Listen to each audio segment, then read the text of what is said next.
Many of you that are listening to me today may have genuinely surrendered your life to Jesus. But I don't know how many of you that have genuinely surrendered your desires, your appetite, and your struggles to Him. Because many people surrender their life to Jesus and still want to keep some aspects of their lives away from Him. But you see, just as you intentionally surrendered your life to Jesus, that is, if you have, you are also required to intentionally surrender your desires, your appetite, your struggles to Him.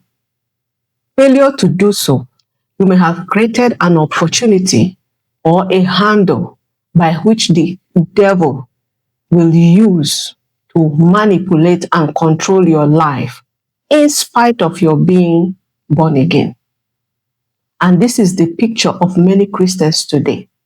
Though they are saved, yet bound by sexual lust, pornography addiction, masturbation addictions, homosexual tendencies, and all kinds of addictions.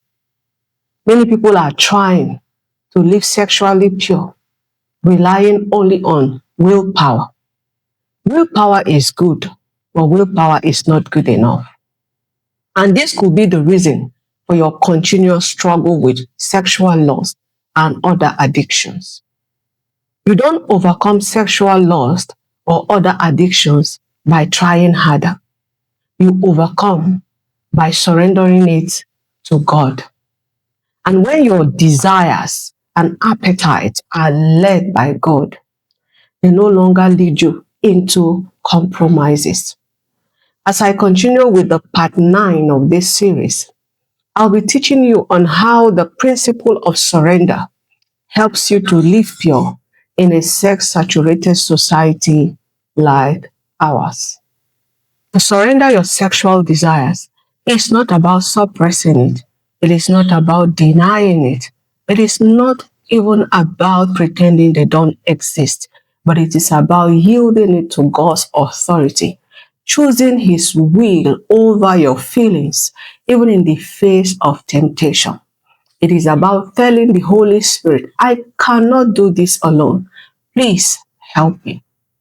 Surrender in this context is to place your desires and appetite under the lordship of Jesus Christ so they no longer control you. Because something will control you. It is either God or your sexual desires. And I tell you, it is not a good place when you are controlled by your sexual desires. The Bible tells us in the book of 1 Peter chapter 5 verse 7, casting all your cares upon Him, for He cares for you. Surrender invites God into your struggle. Your weakness becomes where God shows His strength and His cares for you. Instead of struggling alone, God makes His grace sufficient for you.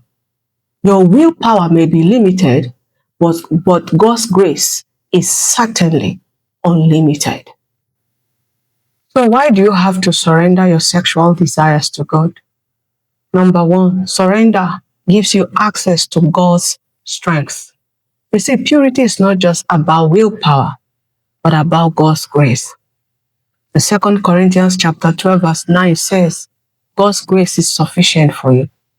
Your willpower may be limited, but God's grace is certainly unlimited.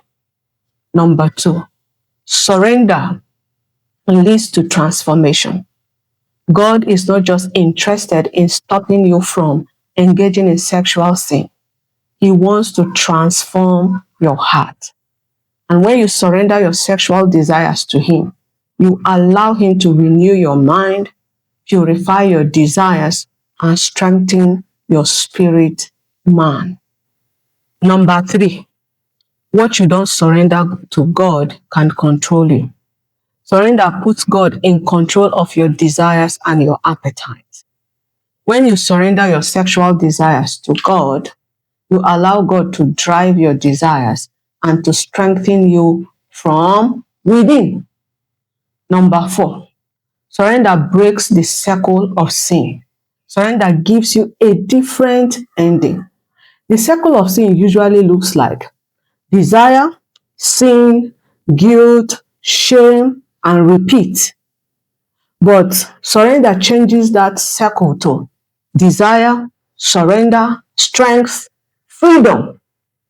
So purity becomes possible not because temptation is gone, but because your heart is surrendered to God. Like I've mentioned earlier, relying only on your willpower to live sexually pure is good, but not good enough. In a world where everything is trying to pull your sexual desires in the wrong direction, surrender becomes your protection. Because when your sexual desire is placed in God's hands, it no longer has the control over your life. You don't overcome sexual lust by trying harder. You overcome it by surrendering deeper. Your willpower may be limited, but God's grace is unlimited. Every time you surrender, you are growing stronger.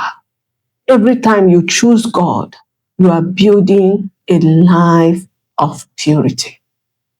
Now, let me ask you, have you genuinely, intentionally surrendered your sexual desires, your appetite, and your struggles to God?